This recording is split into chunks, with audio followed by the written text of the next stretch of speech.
va vous présenter une très belle voiture qui a marqué son histoire. Et c'est notre ami Samuel qui va nous la présenter. Et on est heureux de te retrouver. Avec encore une fois un nouveau bijou d'exception. On est sur les années 80, on va dire de 76 à 89. Alors celle-ci c'est une des dernières 930, mais par contre la 930 est la première Porsche Turbo de l'histoire de Porsche.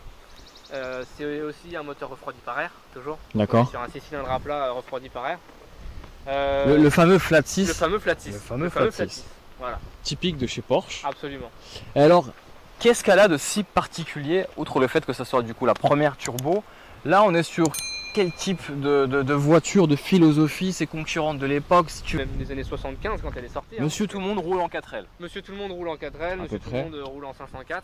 Ou en R5 à peu près. En R5, ouais, R5. Et là il voit arriver ce genre d'individu énervé avec une Porsche 911 turbo qui crache presque des flammes. Je sais pas si elle crache des flammes. Elle crache des flammes. Mais elle pourrait. Quand elle est énervée. Moi on n'a jamais fait l'expérience, mais quand on regarde des vidéos sur le circuit, etc., quand elles sont chaudes, étant donné que le moteur est à l'arrière, la ligne d'échappement est assez courte. Ah, c'est assez direct. Donc effectivement, quand la voiture est bien chaude, on peut avoir des retours. Moi je dis... Ce modèle, cet exemplaire-là est un petit peu particulier parce que c'est une 89. D'accord. Donc c'est les seuls qui sont sortis en boîte 5. 31 ans, voilà. 31 bougies et 90 000 km, c'est pas énorme finalement pour ce genre de voiture. Non, c'est une voiture qui roulait assez peu. Alors, donc du coup, on est sur une voiture où la particularité de cette turbo, c'est ce fameux aileron, on appelait ça à l'époque le plateau AT. Le plateau AT, il y a eu plusieurs surnoms. Qui est complètement démesuré, qui s'explique par deux choses. Oui. D'abord, un besoin de refroidissement accru. Parce qu'on verra tout à l'heure quand je montrerai le moteur RR qui est à cet endroit-là. Qui prend de la place. Qui prend de la place. et puis tout ce qui est appui, parce que c'est une voiture qui peut rouler à 270, 280. Oui, rien que ça. De pointe. À l'époque, c'était quand même déjà pas mal. Hein. C'était énorme. C'était pas mal. Sur autoroute allemande, bien sûr. Sur autoroute allemande, bien sûr. 310 peut-être. Ah ouais, les fameuses A310 de gendarmerie. Mais bon, avec ça, je pense que tu leur disais bye bye en quelques secondes. En quelques secondes, absolument. Parce qu'on est sur une voiture qui a quand même des performances proches des voitures de sport actuelles, parce qu'on est sur globalement un 5 secondes le 0 à 100. En termes de motorisation, les concurrentes de l'époque étaient les Ferrari 328, 348. En sensation, waouh, incroyable. On ne prend pas du tout les mêmes plaisirs parce que là on verra qu'elle a aussi des... C'est un peu particulier à conduire. C'était quoi son surnom de l'époque? La Widowmaker, la faiseuse de veuve. Bon, voilà, tout de suite ça plante le décor. Le cercueil noir, enfin elle avait quelques petits surnoms comme ça parce qu'effectivement c'est un moteur turbo des années 80, il n'y a aucune assistance, pas d'ABS, pas de SP, pas d'assistance à l'accélérateur, etc. Une voiture radicale. C'est une voiture radicale, c'est une voiture surprenante par sa plage de fonctionnement. On a un effet turbo qui est très violent et une voiture qui est très surprenante dans tous les sens du terme. Alors elle peut être très efficace, bien emmenée c'est très efficace. Donc il faut être prudent et puis il faut pas oublier que ça reste aussi un petit morceau de patrimoine et que ce serait dommage de l'abîmer. Mais oui.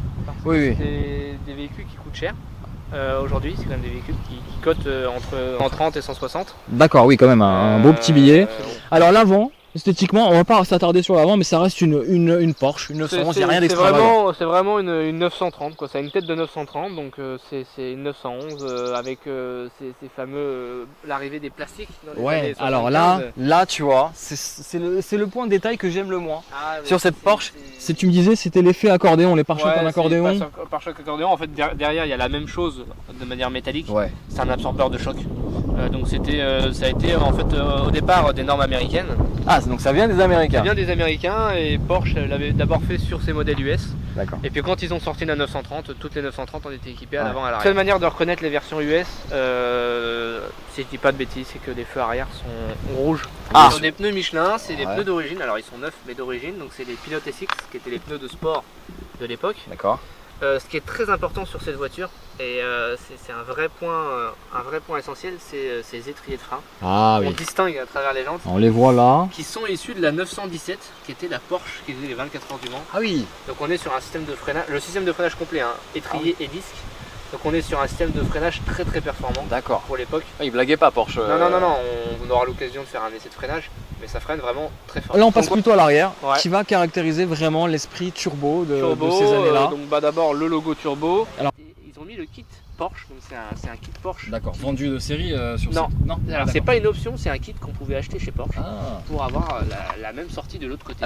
Je sais qu'il y a un petit détail sur cette voiture, c'est qu'il y a une sortie qui est plus basse que l'autre. Et en fait je me suis longtemps demandé pourquoi, j'ai essayé de le rectifier, etc. Et en fait ce qui se passe, c'est que de l'autre côté on est directement après le turbo. Et quand on roule un peu fort, le tuyau d'échappement a tendance à chauffer, à rougir et se déformer.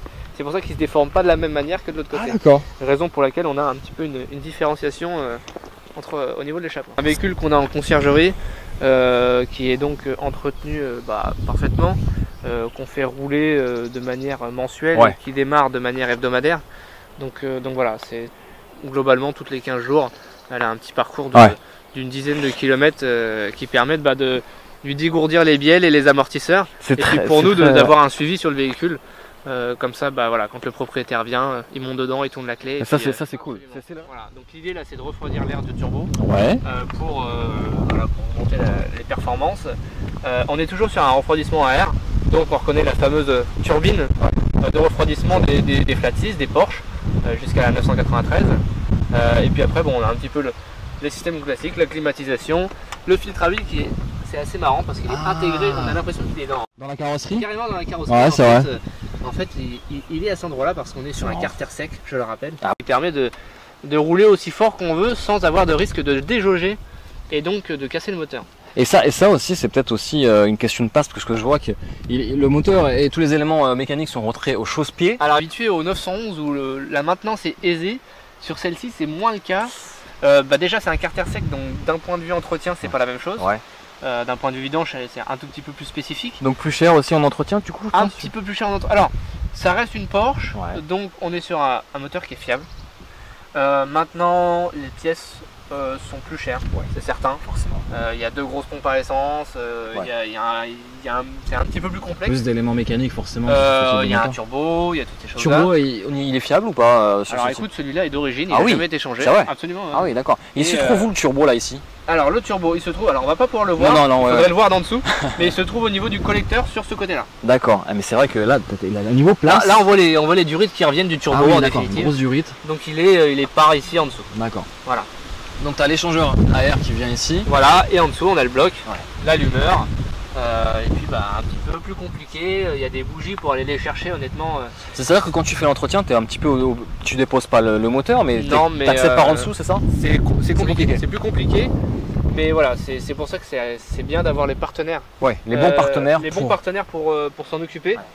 Parce que Parce que c'est très spécifique, ça demande une connaissance aussi et un savoir-faire. Des erreurs mécaniques sur ces voitures coûtent cher. Donc c'est vrai que parfois on est un peu réticent à l'entretien de lâcher quelques euros supplémentaires. Mais d'un point de vue valeur du véhicule et d'un point de vue risque, ça vaut. Franchement, c'est pas des voitures sur lesquelles il faut faire des petites économies. Alors, on passe à l'intérieur et là, bienvenue dans l'austérité allemande.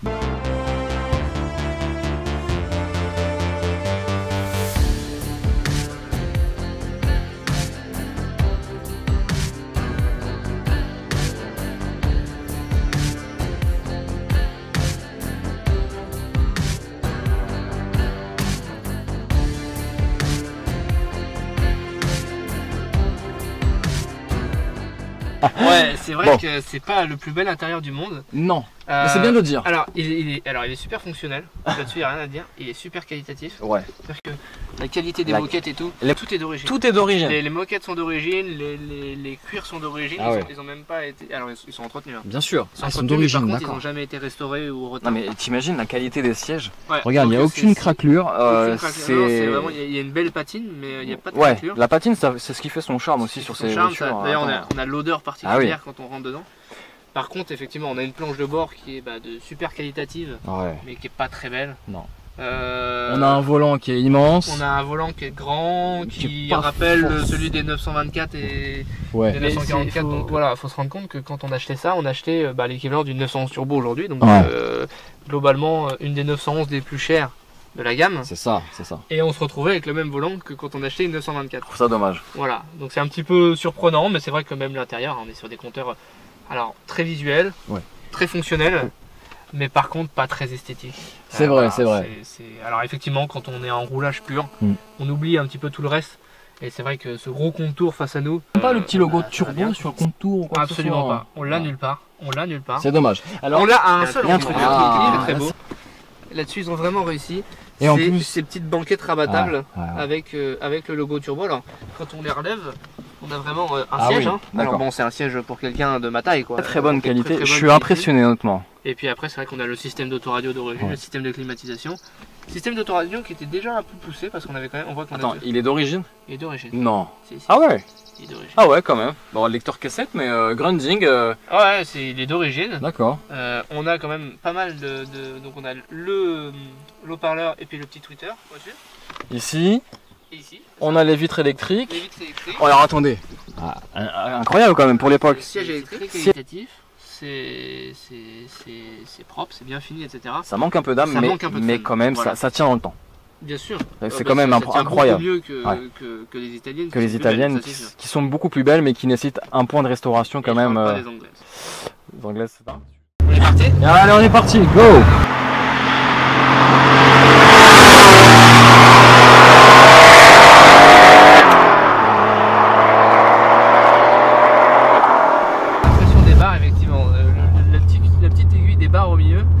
Juste nous la montrer avec ton petit plastique. Hop, c'est celle-là. Voilà, petite aiguille où il y a écrit barre, et ben c'est pas la pression des pneus en effet.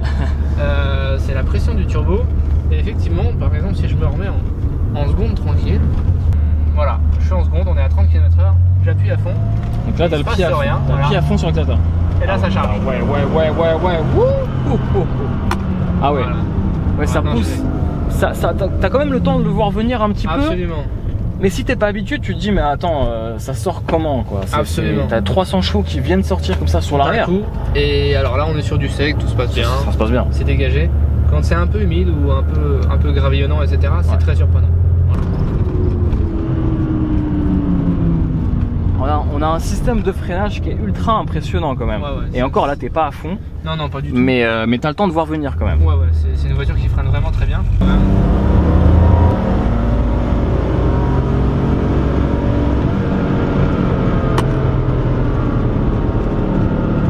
Alors on entend que ça pétarade derrière. Absolument, ouais. Il y a pas mal de retours. Des petits retours dans les 4 sorties d'échappement. C'est assez sympa. Promis, on n'a pas fait une carto pour que ça fasse ce bruit là. La ligne y est pour beaucoup. Ouais, bah oui. Et puis voilà, et puis bon. le réglage de l'avance à l'allumage joue aussi sur ces retours, mais elle est réglée de manière à avoir les performances optimales au banc. Donc même il y a 30 ans, ils étaient déjà un petit peu fans des retours d'échappement. Absolument. C'est super agréable. C'est vrai. Voilà, là on est en 5ème, on est à 1500 tours. Elle a du couple à bas régime aussi? Ouais, alors non, c'est vrai. Là je suis à fond. Oui, d'accord. Voilà, il se passe rien. Ouais, quand on venait quand on était porchiste, qu'on sortait de la 3 litres 2, des 3 litres, de litre 7, de litre 4, qui étaient des moteurs Atmo, quand on prend ça au début, ça fait drôle. Ouais. Ça fait drôle parce que même pour doubler, il faut rétrograder. Effectivement, il faut venir chercher les relances. Quand on a une conduite dynamique, il faut vachement anticiper. Il y a quelques techniques pour arriver un petit peu à gommer ce temps de latence. Ouais.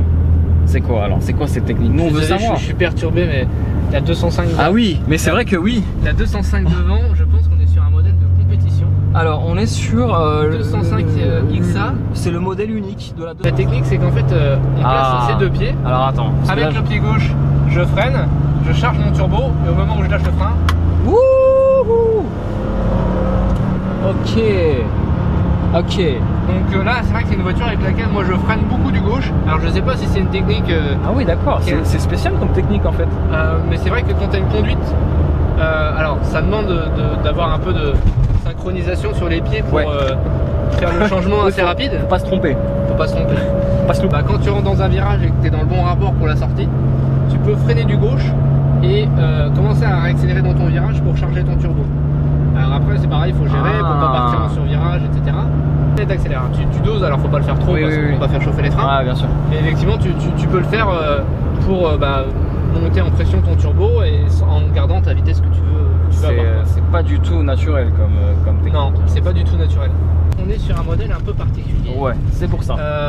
Les gens voient facilement qu'on est sur un véhicule ancien déjà, dans le style et l'apparence. Donc on a ce côté sympathique. C'est vrai. Qu'on retrouve sur les voitures de collection. C'est d'ailleurs un des gros points verts sur la voiture de collection, c'est l'image qu'elle renvoie. C'est-à-dire que on est sur une Ferrari des années 60, tout le monde vous fait des pouces et des doigts en l'air. Vous êtes sur une Ferrari moderne, c'est moins. C'est différent. C'est différent. Ouais. Parce qu'on s'est quitté quand même. On se voit pas tous les jours quand même. Et puis on dort pas encore ensemble.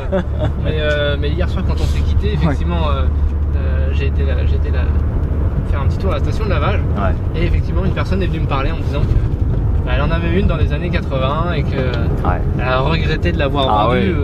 Surtout au prix où je pense que je pense aussi. Mais elle a regretté de l'avoir vendu et voilà.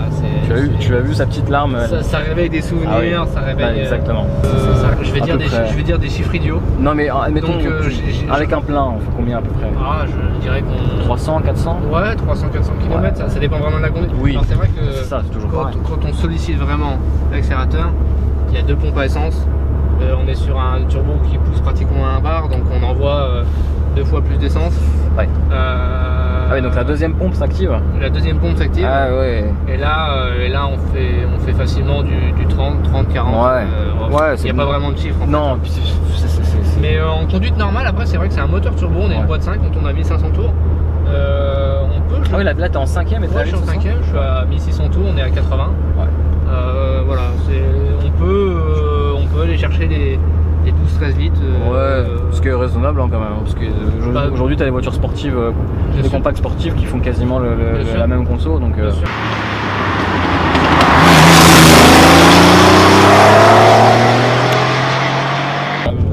ce fut un vrai plaisir de partager cet essai, cette découverte avec Samuel, qui est rempli de passion, d'histoires, d'anecdotes. Il fait chaud à l'intérieur. Très chaud. Il fait très chaud. Il fait froid dehors et chaud dedans. C'est ça. Et en plus Samuel, voilà, il est là, il a toujours les bons mots. On est en connexion totale. Hein. C'est un vrai plaisir. Et c'est vrai qu'on pourrait durer des heures à vous raconter des histoires. Et surtout, Samuel nous raconte des histoires. Mais il est temps, à un moment donné, les amis, de vous laisser. Et il est temps de se dire au revoir, les amis. Mais on se reverra. Mais on se reverra, bien sûr. Bien sûr, parce que je pense que l'aventure continue. Il y a encore d'autres belles surprises. Il y en a encore plein dans le garage. Il y en a même trop. Et à un moment donné, on a dit stop. En tout cas, les amis, merci pour votre fidélité. Merci de nous suivre. Vous êtes encore de plus en plus nombreux à nous suivre sur la chaîne. Ça fait plaisir. Un pouce pour vous, un pouce pour nous, un pouce pour Samuel, un pouce pour la Porsche. C'est vraiment cool. Je vous dis à très vite, les amis, pour de nombreuses vidéos, nombreuses aventures plutôt en vidéo. Et je vous dis à très vite. Ciao, ciao.